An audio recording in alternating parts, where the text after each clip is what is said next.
ناظرین آداب، آپ دیکھ رہے ہیں دا ٹائمز نیشن اور میں ہوں اطہر کاظمی۔ اس وقت صورتحال جہاں آپ دیکھیں گے خلیج میں اور مشرق وسطیٰ میں بڑی خوفناک ہے۔ اس منظر کو دیکھنے کے بعد لوگ اپنے اپنے تاثرات پیش کر رہے ہیں، لیکن اس وقت ضرورت یہ ہے کہ جب ہم دنیا میں دیکھتے ہیں جہاں پر اس طرح کے بحران ہوتے ہیں تو دنیا دو خیموں میں بٹی ہوئی نظر آتی ہے۔ ہندوستان بھی اس سے اچھوتا نہیں ہے۔ یہ جنگ کتنی لمبی جائے گی اور کب تک جائے گی، کیونکہ جنگوں کا آغاز تو ہوتا ہے، اس کا خاتمہ بڑا مشکل ہوتا ہے، لیکن یقیناً اس وقت ایٹمی طاقتیں ہونے کے باوجود بہت سارے لوگ اس بات کی اندیشہ ظاہر کر رہے ہیں کہ یہ کہیں عالمی جنگ میں تبدیل نہ ہو جائے۔ یہ ہمارے ملک کے لیے بھی بہتر نہیں ہوگا۔ لیکن آج ہماری خاص گفتگو ہے کہ اس موقع پر جو ہماری ذمہ داری ہے وہ ہم اب کیسے ادا کریں۔ زندگی کے ہر ایک پہلو پر ہم اپنے بزرگوں اور خصوصاً عالم دین کی طرف رجوع کرتے ہیں۔ ہمارے ساتھ اس وقت موجود ہیں حجت الاسلام والمسلمین آیت اللہ حمید الحسن صاحب حافظ اللہ تعالیٰ، اور یقیناً ایک بزرگ عالم جب ہمیں اپنے تمام اس تاریخ کے آئینوں سے بتاتا ہے تو وہ میرے لیے بھی مشعل رائے اور آپ تمام ناظرین کے لیے بھی مشعل رائے۔ آئیے ان کی طرف کچھ سوال لے کر چلتے ہیں تاکہ آج جو اس بحران سے ہم دوچار ہو رہے ہیں شاید کچھ حل نکلے اور بہتر حل نکلے انشاءاللہ۔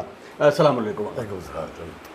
یقیناً اس وقت کچھ کہنا نہیں ہے، حالات آپ کے سامنے ہیں، لیکن پھر جو دور چل رہا ہے اس میں ہمیشہ سے دیکھا ہے کہ سن 1948 کے بعد سے اسرائیل کا جو ایک وجود آتا ہے اور اس کے بعد تمام ممالک اس کو دھیرے دھیرے راستہ بھی دیتے ہیں اور جو بنام مسلمان ہیں وہ اس کو پناہ بھی دیتے ہیں، لیکن اس کے بعد اسرائیل اپنے انداز میں جو تمام چیزیں پیش کی گئی ہیں وہ بدلتی ہیں۔ آج جو حالات ہیں وہ اس خطے پر اسرائیل کا جو ایک حملہ ہے وہ پورے لوگوں کی طرف ہے، لیکن مسلم امہ خاموش ہے۔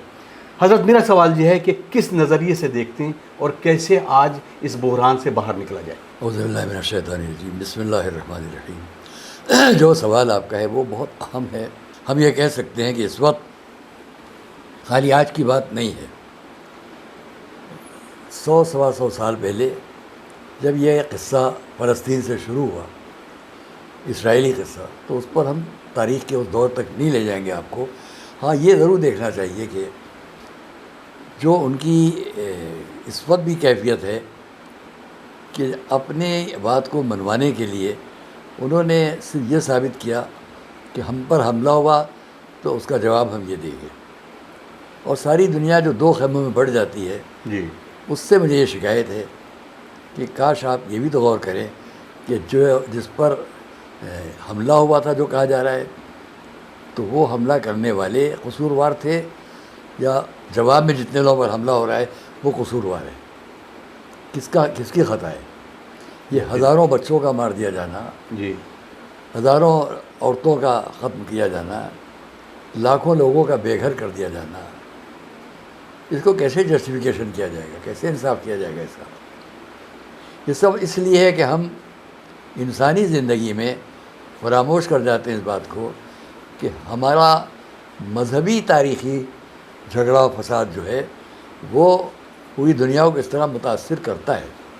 ذرا آپ دیکھیے کہ ہم مسلمان میں جنگ نہیں، میں شاید 1963 کی بات ہے کہ میں نجف اشرف میں پڑھ رہا تھا، جی، تعلیم میں تھا، اس وقت میں وہاں ریولیوشن ہوا، انقلاب ہوا۔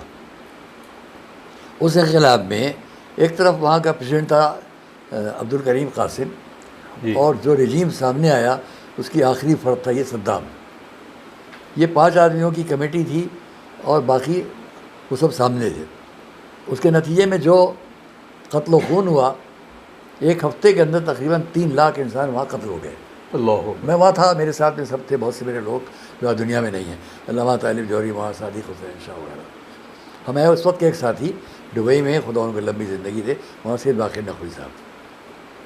تو ہم نے اس وقت جو مناظر دیکھے، میں نے اس لیے کہا جو مار رہے تھے وہ کس مذہب کے تھے اور جن کو مارا جا رہا تھا وہ کس مذہب کے تھے؟ ایک ہی مذہب تو تھا۔ میں نے اپنی آنکھوں سے کیا کیا دیکھا وہاں، آتنکواد کی بدترین مثالیں دیکھی۔ تو یہ کہنا کہ آتنکواد جو کسی مذہب میں چھپا ہوا ہے یہ غلط ہے۔ یہ ہم ہمیشہ سنتے ہیں۔ UN اس وقت وہی پپٹ جس سے کہتے ہیں ایک پالتو طوطے کی طرح، ہمارے ہندوستان میں لفظ بڑا عام ہو گیا ہے، اس کی کوئی حیثیت نہیں ہے. اس کا سیکریٹری جنرل، اس پر سینکشن لگائے جاتے ہیں اسرائیل کے ذریعے. کیا آپ سمجھتے ہیں، کیونکہ آپ کی الحمدللہ عمیق نظر اس خطے پر ہے، ایک ایک جگہ پر آپ کی وہ نظر ہے، اور اس پر تمام وہ ناظرین جو وہ نہیں جانتے ہیں کہ عرب کے ان تمام جو علاقے ہیں اس پر کیا کیفیت ہے. جو سوال ہے وہ یہ ہے، کیا آپ سمجھتے ہیں جو یہ آتنکواد ہے، ٹیررزم ہے، اس کو ڈیفائن کرنے کی ضرورت ہے؟ اس میں جو ایک راستہ ہموار ہو رہا ہے کہ جو فریڈم فائٹر جو اپنی زمین کے لیے لڑ رہے ہیں وہ بھی ٹیررسٹ ہیں، اور اس کو یہ خطاب دینے والا چند ممالک ہیں، اور وہ خطاب دیتے ہیں اور اس کو اس خطاب سے نوازا جاتا ہے، جس کو ٹیررزم یا آتنکواد کہا میں جاتا اس کی ایک چھوٹی مثال پھر دیتا ہوں آپ کو، جو پریکٹیکل ہے، نظروں کے سامنے کی ہے، دیکھی ہوئی ہے. کہ میں اسی نجف اشرف میں اپنے کسی ضرورت سے بغداد گیا، تو 2 طرح کی ٹیکسیاں چلتی تھیں. ایک مونوگرام بنا رہتا تھا جو گلی گلی بھی جا سکتی ہے اور ایک سے مخصوص راستے پہ جا سکتی ہے. تو مجھے معلوم نہیں تھا مجھے کیسے پہنچنا ہے، تو میں نے اس ٹیکسی کو کیا جو گلی گلی بھی ہر طرح چھوٹی سڑکوں پہ جا سکتی. وہ لے کے چل رہا تھا مجھے، تو میں نے دیکھا یہ تو کچھ الگ قوم ہے جو بیٹھی ہوئی ہیں، عورتیں، مرد، بچے. یہ دوپہر کا وقت تھا، کوئی 11 ساڑھے. میں نے پوچھا یہ کون لوگ ہیں؟ تو اس نے کہا سب یہودی ہیں. جی. تو مجھے بڑی حیرت ہوئی کہ ایک طرف تو وہاں فلسطین سے اتنے فلسطینی نکالے گئے ہیں جو اسی روڈ پر، بغداد نجف کے روڈ پر کنارے ان کے قبیلے پڑے ہوئے تھے، اور دوسری طرف یہ بغداد کے اندر یہودی اتنے پورا محلہ آباد ہے ان کا، نہ کوئی یہودی کو مار رہا تھا نہ گالی دے رہا تھا. تو یہ کہاں سے سب آ گیا؟ اس کا مقصد یہ کہ جب ہم اپنی حد سے آگے نکلیں گے اور یہ سمجھیں گے کہ ہم جو کر رہے ہیں وہی ٹھیک ہے، تو وہی سے یہ جڑیں ابھرتی ہیں اور یہ پودے باہر نکلتے ہیں جن کو آتنکواد کہا جاتا ہے. جی. ہمارے ملک کے اندر سب سے بڑی صلاحیت ہے آتنکواد کا مقابلہ کرنے کی، آتنکواد کو ٹھوکر لگانے کی، آتنکواد کو روکنے کی، ہر حیثیت سے. لیکن تمام مذاہب موجود ہیں تقریباً دنیا کے، اور بہتر سے بہتر ان کے جاننے والے علماء اور لوگ موجود ہیں. خود ہمارے جو سیاسی رہنمایاں ہیں ان میں بھی ہمیشہ یہ رہا کہ ہم مل جل کر رہیں. جی. تو میری گزارش یہی ہے اپنے ملک کے رہنما جو سیاسی ہوں یا غیر سیاسی ہوں کہ آپ خدا را مل جل کر وہ راستہ بنائیں جس سے دنیا کو بچایا جا سکے. ابھی آپ نے فرمایا کہ دنیا 2 خیموں میں بٹ رہی ہے، کس طریقے سے حالات ہیں اس وہاں پر. تو ان حالات میں جن کے پاس ایٹامک طاقتیں ہیں، ورلڈ 3rd وار سامنے رکھی ہے، 2nd ورلڈ وار میں کتنا انسان قتل ہوا. میں چھوٹا سا تھا، وہ مناظر دیکھا کرتا تھا، سنا کرتا تھا کہ ابھی یہاں ہمارا یہ لوگ، ابھی یہاں ہوائی جہاز نے حملہ کیا، آج چائنا کی جنگ میں شرکت ہو گئی ہے، فلاں وہ چیانگ کا شرک لڑ رہے ہیں، وہ فلاں لڑ رہے ہیں، بڑے بڑے وہ سب میرے ذہن میں ہیں. جی. تو اس 2nd ورلڈ وار سے کیا ملا دنیا کو؟ ایک سبق ملا نا. اس وقت آخری سبق صرف یہ تھا ہیروشیما اور ناگاساکی، جہاں معلوم ہے کہ وہ چھوٹے سے ڈکوٹا کے اوپر 2 بم امریکہ نے رکھ کے بھیج دیے ہیں، اور وہ پبلک نہیں جانتی اس کا رزلٹ کیا آنے والا ہے. ہم سب بھی حیران تھے، میں بھی بہت چھوٹا تھا مگر میں اخبارات پڑھتا تھا اس دن میں بھی. تو ایک دم خبر آئی کہ ہیروشیما پر وہ بم پھینک دیا گیا ہے اور اتنے لاکھ انسان چشم زد میں ختم ہو گئے. جی. اس کے 3-4 دن بعد ناگاساکی پھینکا، پھر وہی ہوا. تو اس کا نتیجہ یہ ہے کہ اسی جاپان سے آج امریکہ کی کتنی دوستی ہے، وہ کتنے ان کا وہ سیکورٹی دیتے ہیں ان کو. تو کل کیا ہوگا؟ اس وقت تو یہ 2 بم تھے، آج تو اس پر فخر ہو رہا ہے کہ رشیا کے پاس اتنے 1000 بم ہیں اور امریکہ کے پاس اتنے 1000 بم ہیں، ان کا اتنے بم ہیں. پوری دنیا ان بموں پہ بیٹھی ہوئی ہے. جی ہاں، بموں بیٹھی. تو آپ ہم سب کی جانوں کے مالک ہیں. ساری دنیا کا پرامن انسان چاہتا ہے یہ نہ ہو، لیکن آپ مجبور ہیں اپنے ملک کو بچانے کے لیے. تو ہم خالی ایک اپیل کر سکتے ہیں کہ ہمارے ملک کے، چونکہ ہم میں اتنی قوت طاقت نہیں ہے، لیکن ہمارے ملک کے رہنما جن میں جذبہ ہے، صلاحیت ہے، قوت و طاقت ہے، وہ آنکھوں میں آ کے ڈال کر کہیں ان لوگوں سے کہ آپ پوری دنیا کے مالک نہیں ہیں، آپ کو آپس میں سولو سے رہنا چاہیے. اور یہ جو ہم کو آتنکواد کے راستے میں لے جانے والی باتیں ہیں، فساد و خونریزی کے راستے پر، دنیا کو تباہ کرنے کے راستے پر، اس کی آپ کو ہم اجازت نہیں دیتے. اگر یہ راستہ ہم نے اختیار کیا تو ہمارے ملک کی پوری پبلک ان کے ساتھ کھڑی ہوگی. جی. وہاں نہ کوئی ہندو ہوگا، نہ مسلمان، نہ سکھ، نہ عیسائی، سب ساتھ میں ہوں گے کہ بالکل آپ ٹھیک کہہ رہے ہیں. کیونکہ وہ کیوں لڑنے میں مجبور ہے؟ ہر ایک کو دوسرے کا ڈر ہے.